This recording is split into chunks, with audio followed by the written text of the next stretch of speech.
That's drunk.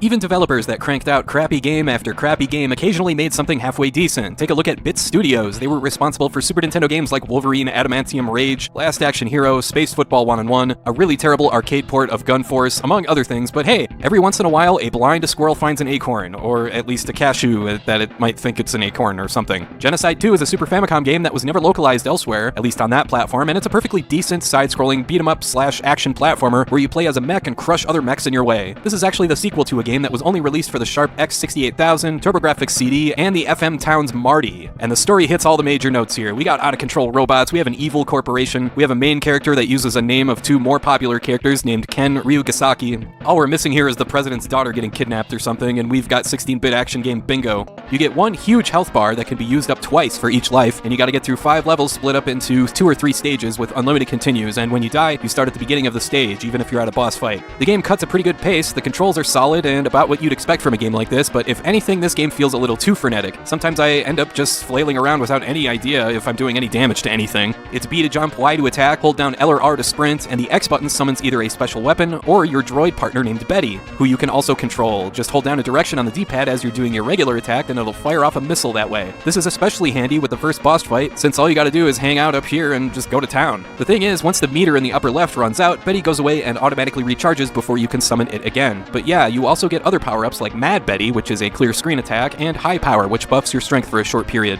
But yeah, as you can see, your life meter at the bottom is friggin' ginormous, so this game can be pretty forgiving, at least in the first few levels, before you reach your classic action game difficulty spike that shows up towards the end of the game. The bosses all have huge life bars too, oftentimes more than one. Now if you're like me, you just say, screw fighting all these enemies, I can just run past them, but nope, in order to clear each section, you have to destroy the number of enemies dictated by the meter up top of the screen. Genocide 2 certainly looks pretty good, and it's one of those games that looks better and more interesting the further you progress. You're on an aircraft carrier, you're in a forest, you're underwater, okay, yeah, it's all the usual settings you'd expect, but hey, the volcano level shows the heat distorting the background, that's pretty cool. There's also some interesting enemy effects here and there, like these guys that surround you. You just have to catch them at just the right time to get them out of your way to move on with the level. And the music throughout the game is pretty solid as well. You do eventually get into some platforming here where the game slows way down. And I don't mean the pacing, I mean the classic Super NES slowdown that we all know and love. It's by far the worst part of the game. You find yourself falling off ledges pretty consistently, and the game really begins to feel like a slog at this point.